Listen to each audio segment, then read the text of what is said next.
There's Something Wrong with the Deer in My Town Part 1 of 3. By Redditor Riot Hyena.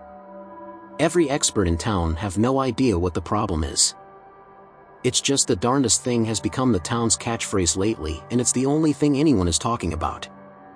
Maybe you Redditors can help me figure this out and maybe even put a stop to it. Let me provide you guys with some background. I live in the town of Briar Ridge, Oregon.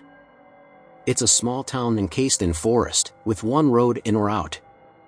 There's a lot of rain, a lot of conifers, and a lot of deer hunters, mostly because there's a lot of deer and not much else to do. We have a hunting store, a grocery store, an NW, a town pump, and that about covers it. In the summer, we get a few college kids here and there who want to try hiking, hunting, or camping, so they stay in the pass-through motel in town and get lost in the mountain range, and inevitably, every year, some townsfolk organize a search party to back up the rangers until they're found.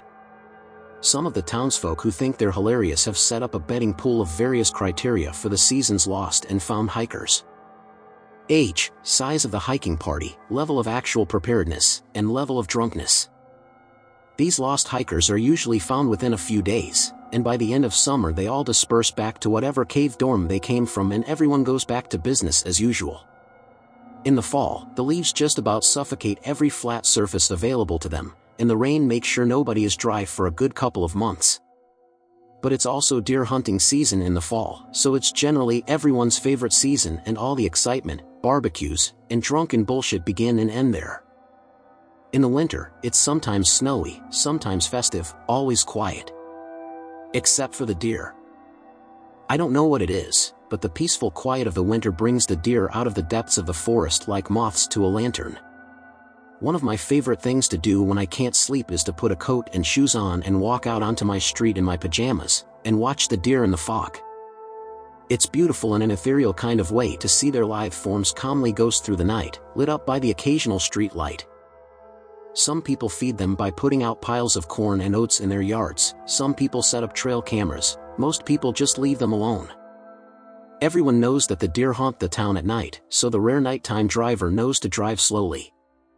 But lately, something's changed with them, and I'm going to get to the bottom of it. It started with Miriam Miller hitting a deer on the old country trail. The trail is a gravel road that leads to the Miller's homestead, a gourd and squash farm with a coupla chickens and a useless rooster. The Millers have lived here for 3 generations. Building the homestead out of an Old West cabin outpost. My point is that Mrs. Miller has been driving that trail since she first got behind the wheel. And she has absolutely no reason to be driving faster than maybe 5 miles per hour, and yet the deer that went through her windshield looked like she had either driven into it at 60 miles per hour, or it had full-on leaped into her windshield antlers first with the full intent to go through it.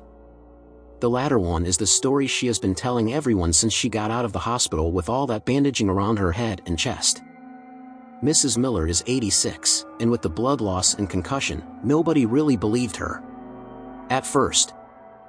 The second incident was when Rob, the owner of the hunting store, was out on his usual end-of-season deer hunt. Story goes, he had gotten to his usual spot, set up camp, and was trying to heat some dinner over his campfire. Rob isn't the brightest guy around, and he was opening a can with a knife. Inevitably, the knife slips, and grazes his thigh with it. Not life-threatening, but it was bleeding pretty good. Halfway through patching up his leg, Rob spots a deer entering the clearing he had set up camp in. Rob reached for his rifle. I mean, he couldn't believe it. What hunter is so lucky the deer came to him? Easiest hunt of his life, right? Well, before he could even get his hands on the gun, the deer lunges at him and bites him. Hard. Not just once, but several times, drawing blood, kicking him to the ground and pinning him there. As Rob tells it, the damn thing bit him hard enough on the forearm to break it, too, and the cast proves the break.